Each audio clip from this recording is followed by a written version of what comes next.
ครับ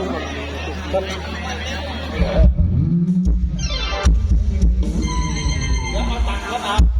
ตังค์เอาขอบคุณมากครับจ้าฮะว่าเดี๋ยวก่อนตัวมันใหญ่ปากเว้นไม่ทำด้วยพวกดีๆบอกเกี่ยวเครียดมันจะทำปากคนไหมบ้านมีพวกดีๆเนี่ยเดี๋ยวผมจะบอกว่าตัดยันซะเนาะเอามาจับมือครับก่อนนี่นะแฟนเพลงแนวแฟนขับก่อนนะจับมือเอาไงนะยานคนก็เป็นบอลต้องแต่ก็มันใหญ่ผมมาจุกสุกให้แต่ละมันวันนี้ครับอยู่ดีไม่แห้งแต่ฟอกเคี้ยวเขาบอกนี่จะเข้ามันเอาไงนี่คนก็เป็นคนดีบอลต้องการเวลาด่าเขาหนึ่งยุดทั้งเฟซทั้งอะไรได้เห็นหนึ่งผู้ใดด่าเจ้าจะไม่สร้างหมาผู้ใดด่าผัว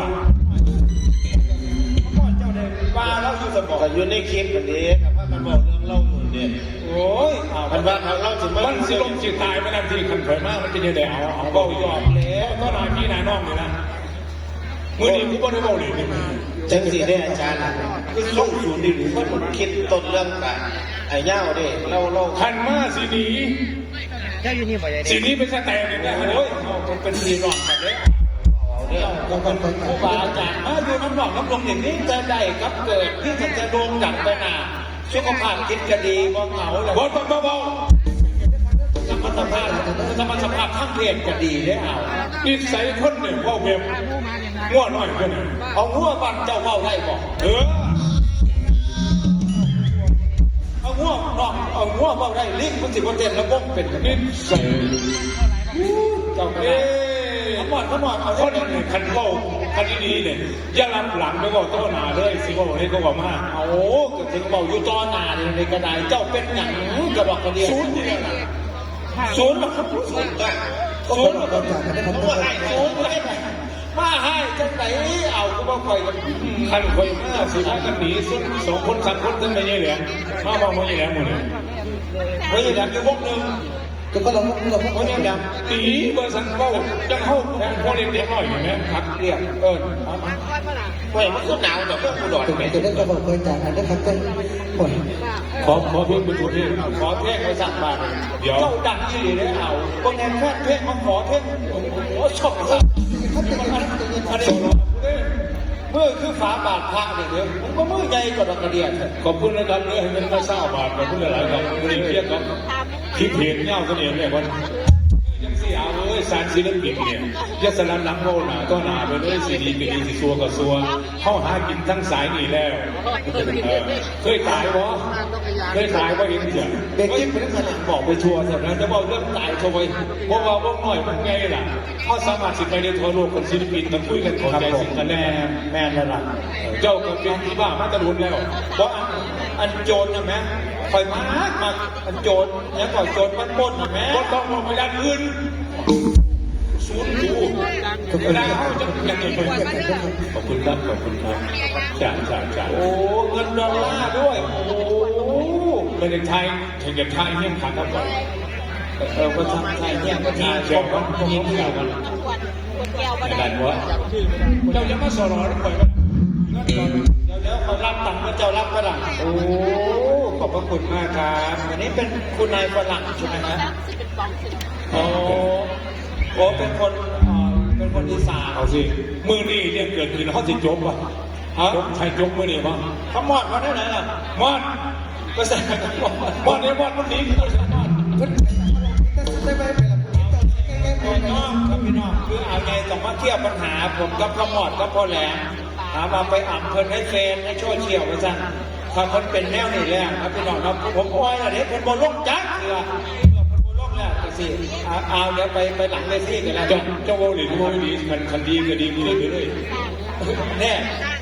คอยว่าให้เจ้าให้ดีแล้วเดี๋ยวมาหาเจ้ามันก็คืนดีนะพ่อแม่ไปถามมา4 เดือนเรียนทุกเรียนจบอยู่นี่มั้งคือต้องจบมันต้องจบเพราะว่าไปคือจังไหนล่ะมันเป็นการเล่นกันนะเป็นการอ่ำเล่นนะไม่มาบอกโลกชั่วเชี่ยวเอาเยอะไม่คิดไหนถอดมันเป็นเบี้ยวหัวแตกมันเป็นดาบ2 ข้องในโซเชียลเนี่ยมันเราอยู่ สัวบอกว่าผมรักเขาลดเอาเหมือนพอคนหนึ่งคนเด็กเป็นครูบาอาจารย์สมองเหรอสมองเจ้าไหนสมองบอกกองนี่จริงวัดเอาอะขันจบก็คือจบแล้วด้วยเขามากับสิ้นสุดตรงนี้เอามารับกันดีกว่ารับทำน้องได้กว่าที่เอารับมันจะมีหลายรับรับยังไงเอารับทำน้องอุบลสลับข้าวขอนแก่นนวดทำน้องชุมแพป่าเอาชุมแพก็ขอนแก่นอันเดียวทอดเขาสวนขวงปลาไก่ย่าง เอามาตื่นแต่ไม่ตื่นน้ำมันว่าจะสิขาด มันดีกันเลยเนี่ย มันดีแล้ว เจ้าเคยฟังบอกว่ารับเขาสวนขวงว้ายบอกเคยแค่ละ อาจารย์เราแค่ทำน้องเขาสนกว่า บริเวณท่ามันบอกแม่ปิ่งไก่เด้อปิ่งไก่ย่างเขาสมควงปิ่งไก่พวงไล่หนอปิ่งกับไก่ใส่จองเสียบดีเด้อพี่น้องปิ่งไก่ย่างเขาสมควงโอ้ยรับนั่นน่ะรับยโสกับพอดีบอกรับสิ่งเลยรับสิ่งได้บอกรับสิ่งสิ่งนี่มันบ่ได้รับหลายหรอกพี่แต่บอกส่วนใหญ่อาจารย์เดชายังเอาคุณแม่ท่องแปดเนี่ยเพิ่งเกิดเรียกทำมาเด็กอาจารย์รับเป็นบ่ออ่าวมันได้เจ้าสังเกตเห็นผู้ใดเห็นมันเห็นอะไรบ่รับสิ่งทำขึ้นจนมันเอาเด้อมิตรไห้ก็ไห้แมนเอาเด้อนี่แหละพ่อดนตรีดนตรีรับสิ่งอาจารย์นะมิตรเบาส่วนใหญ่รับสิ่งนะ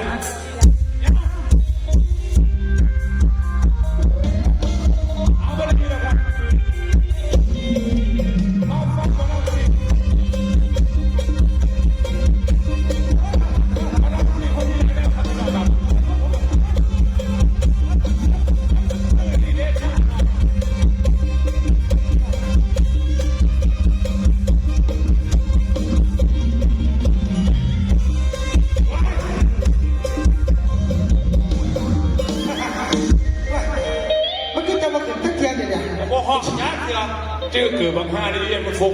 เสื่อมกูยักมุกมันอยู่เอาสิ่งเอาเด้อเลยพอดีเลย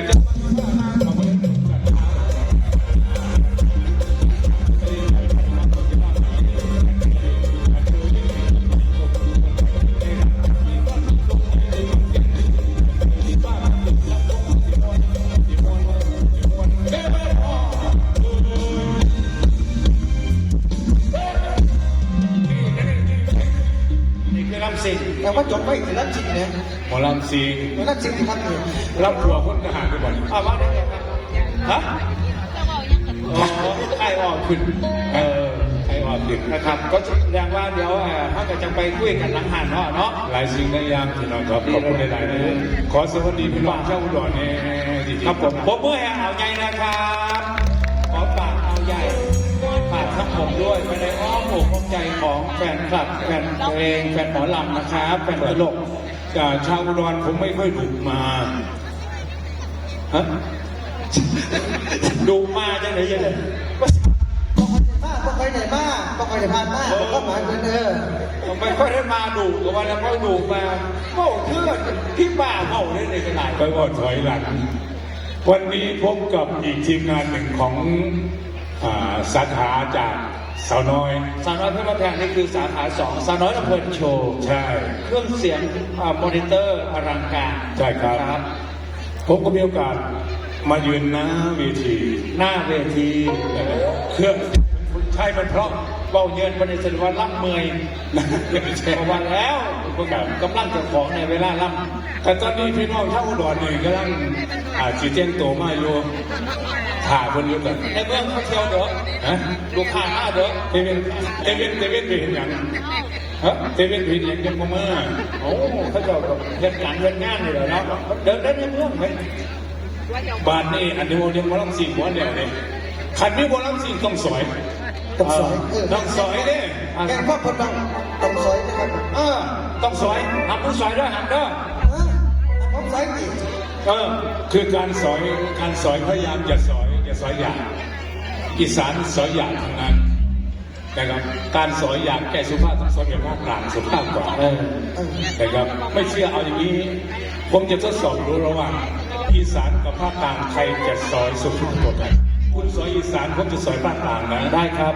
ลองสอยเลยเจ้าสอยอีสานเด้อ เอาคุณบอกนะครับสายอีสานหน่อยนะครับผม แม่สอยน้องกันเลยนะเอาสอยเลยสอย ซอยพี่น้องฟังซอยนอกแต่แต่บินความปลายทงเอาขึ้นมาแปะซักไทยครับ ต้องให้มันคือต้องให้จบเป็นห้องเสียง ซอยพี่น้องฟังซอยพี่น้องฟังซอยนอกแต่แต่บินความขาดทงผู้ใดของตรงขอเสียงกันแล้วหลายอยู่ตอนนี้พี่น้องให้กูดอนติดกันไร สอยแบบไทยไม่แน่เลยว่าอ่อนฮะแบบไทยไหมได้ เดี๋ยวผมจะสอยดู ซอยได้เลยน้องซอยแบบไหน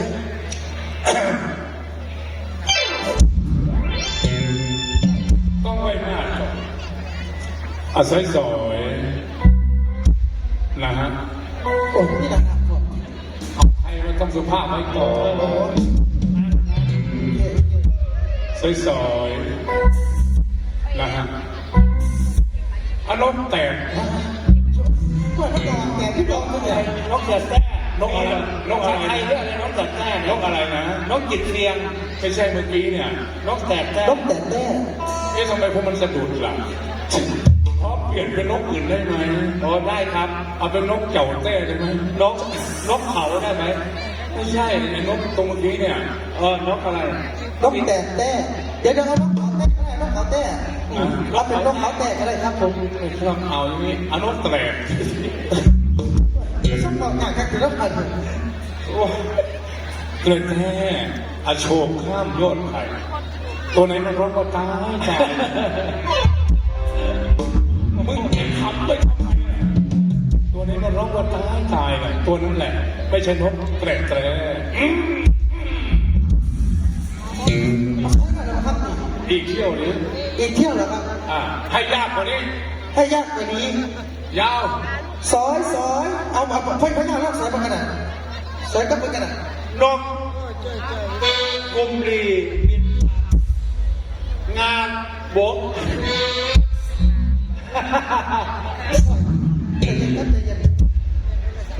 มันต้องรับก่อนจะสอยสัตว์ว่า อันนี้พูดว่าการสอนมีหลายแบบหลายจำลองเพราะว่าครับตอนนี้เราจะมีเวลามาเล่นอีกเยอะมีแค่เรามาทักทายพี่น้องช่วงแรกก่อนแต่ว่ารอพี่น้องกำลังจะมาโอเคถ้าพี่น้องมาเราก็เล่นนะครับก็อันนี้เป็นอันนี้ไม่ถือว่าเราจะมาเล่นนะใช่ทักทายพี่น้องโอ้ยใหญ่เขาบอกไทยรวยเขาเลยก็ได้เอาสลับซับเปลี่ยนกันระหว่างแดนเซอร์นักร้องให้พี่น้องได้ชมกันไปเรื่อยๆโดยเฉพาะวันนี้เราจะอยู่กับพี่น้องจนกว่าจะเศร้า